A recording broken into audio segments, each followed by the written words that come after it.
Friends, welcome to Bengal food diaries channel.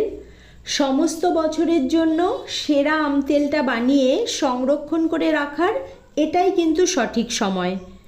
ভাত, রুটি অথবা মুড়ির সাথে আপনি সারা বছর এনজয় করতে পারবেন। ভিডিওটা অবশ্যই শেষ পর্যন্ত দেখার অনুরোধ রইল। আমি এখানে 1.5 কেজি পরিমাণ কাঁচা আম নিয়ে এরকম সাইজ করে কেটে নিয়ে ওরই মধ্যে দিয়ে দিচ্ছি নুন, হলুদ, পরিমাণ মতো রেড চিলি পাউডার।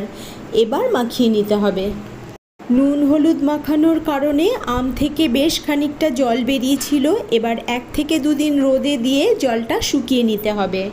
দেখেই হয়তো বুঝতে পারছেন আমের গায়ের জলটা একদমই শুকিয়ে গেছে। আচারের মশলার জন্য নিয়েছি 1 চামচ 5 ফোড়ন, কিছু শুকনো লঙ্কা, নিয়েছি 1 টেবিল স্পুন মৌরি, সমপরিমাণ জিরা, ধনে, 2 টেবিল স্পুন কালো সর্ষে।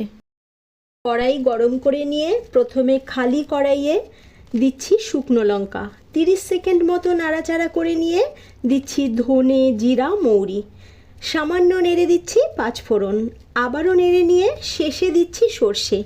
এবার গ্যাস অফ করে নাড়াচাড়া করে নিতে হবে। মশলা রোস্ট করার সময় খেয়াল রাখতে হবে মশলা যেন পুড়ে না যায়। এবার মশলা ঠান্ডা করে নিয়ে তারপর গুঁড়ো করে নিতে হবে। কড়াইয়ে পরিমাণ মতো সর্ষের তেল দিয়ে ধোঁয়া উঠেছে এমন গরম করে নিয়ে গ্যাস অফ করে দিতে হবে। সর্ষের তেল 50% মতো ঠান্ডা করে নিয়ে এবার দিচ্ছি গুঁড়ো মশলা, সামান্য নেড়েচেড়ে নিয়ে দেব শুকিয়ে নেওয়া আম। এখন মশলার সাথে ভালো করে মিক্স করে নিতে হবে। সুন্দর কালারের জন্য অল্প করে রেড চিলি পাউডার দিয়ে মিক্স করে দিচ্ছি। এবার আচার বেশ ঠান্ডা করে নিয়ে পরিষ্কার শুকনো কাচের জার নিয়ে নিয়েছি, রোদে গরম করে নিয়েছি। তারপর ওরই মধ্যে রেখে যদি আপনি অল্প কিছুদিন পর পর রোদ খাইয়ে নিতে পারেন তবে আপনার আচার অনেক দিন পর্যন্ত রেখে খেতে পারবেন।